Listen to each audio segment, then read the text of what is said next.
Анна Кутанова – это имя, которое на слуху и о которой знают не только в Кыргызстане, но и за рубежом. Ведь именно она, будучи 11-летней девочкой, уже получила награду и, конечно, заслуженно. Еще ребенком она возглавила отряд сверстников, выполняла роль связиста, носила донесения в штаб, дежурила на крышах осажденного в военные годы Ленинграда и даже рыла траншеи. Анна Алексеевна не дожила всего один день до 77-й годовщины Великой Победы. Говорить о ней можно много. Сколько работы было проделано и сколько работы еще впереди, можно говорить и говорить. Но одно только то, что Кутанова Анна Алексеевна представляла через Кыргызское общество блокадников Ленинграда, Кыргызстан и в Санкт-Петербурге, и в городах России, и по всему миру наше общество знает по работе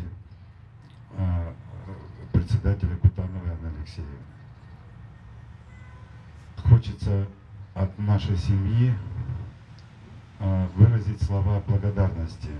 Сегодня Анну Алексеевну проводили в последний путь, где приняли участие ее родственники, деятели культуры, труда и просто неравнодушные кыргызстанцы. Попрощался с блокадницей и глава государства. Его речь прочитал государственный секретарь страны.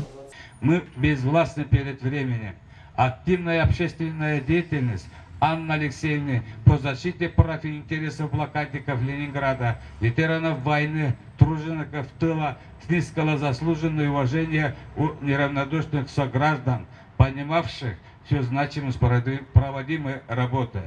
Память о вас, Анна Алексеевна, всегда будет в наших сердцах. Президент Кыргызской Республики Садыр Нурбаджоевич Джапаров. Анна Кутанова несколько лет проработала в Министерстве финансов, далее перевелась в финансово-кредитный техникум, где 38 лет служила на благо образования подрастающего поколения. Оттуда же вышла на пенсию. Позже здесь был открыт музей истории блокады Ленинграда, который носит имя Кутановой. Именно здесь ее чтят по-особенному и проводили ее в последний путь в этом техникуме.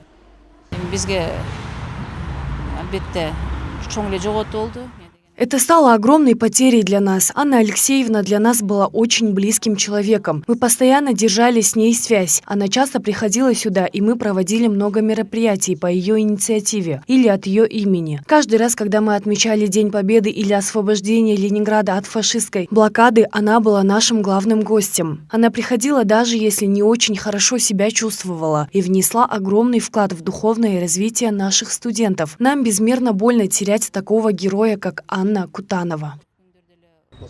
Кутанова Анна Алексеевна награждена различными медалями и орденами. Среди них ДАНК, медали «Почетный гражданин города Бишкек», памяти героев Отечества и ряд других юбилейных наград, связанных с победой в Отечественной войне с 1941 по 1945 годов. Анне Кутановой было 92 года. Светлая память великой блокадницы останется у каждого кыргызстанца.